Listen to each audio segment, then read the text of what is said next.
O termo filósofo origina-se das palavras gregas que significam amor e sabedoria. A tradição filosófica ocidental, aquela que este livro segue, espalhou-se por diversas partes do mundo a partir da Grécia Antiga. Às vezes fertilizada por ideias do Oriente, o tipo de sabedoria que ela valoriza é baseado no argumento, no raciocínio e em perguntas, e não em acreditar nas coisas simplesmente porque alguém importante nos diz que são verdade. Para Sócrates, a sabedoria não era ter o conhecimento de diversos fatos ou saber como fazer algo. A sabedoria significa entender a verdadeira natureza de nossa existência, inclusive os limites do que podemos saber. Os filósofos de hoje agem mais ou menos da maneira como Sócrates agia. Fazem perguntas rigorosas, buscam razões e evidências, lutam para responder algumas das questões mais importantes que podemos fazer sobre a natureza da realidade e sobre como devemos viver. Ao contrário de Sócrates, no entanto, os filósofos modernos têm o benefício de ter como base praticamente 2.500 anos de pensamento filosófico.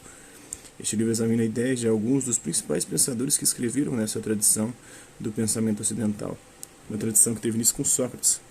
E o que fazia Sócrates tão sábio era o fato de continuar fazendo perguntas e de estar sempre disposto a debater suas ideias.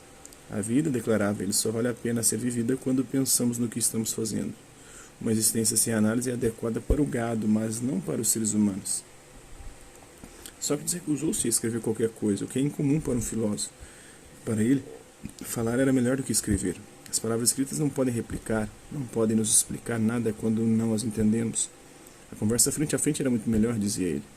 Durante uma conversa podemos levar em conta o tipo de pessoa com quem conversamos. Podemos alterar o que dizemos para que a mensagem seja compreendida. Como ele se recusava a escrever, é sobretudo por meio da obra de Platão, seu principal pupilo, que temos uma boa ideia sobre o que esse homem notável falava e no que acreditava. Platão registrou uma série de conversas entre Sócrates e as pessoas que questionavam. Esses escritos são conhecidos como diálogos platônicos e constituem grandes obras tanto de literatura quanto de filosofia. De certa forma, Platão foi o Shakespeare de sua época. Lendo esses diálogos, temos uma noção de como era Sócrates, do quanto ele era inteligente e exasperador. Esse é um trecho dessa obra aqui, uma breve história da filosofia do Nigel Warburton. Sei, as palavras estaremos até a próxima.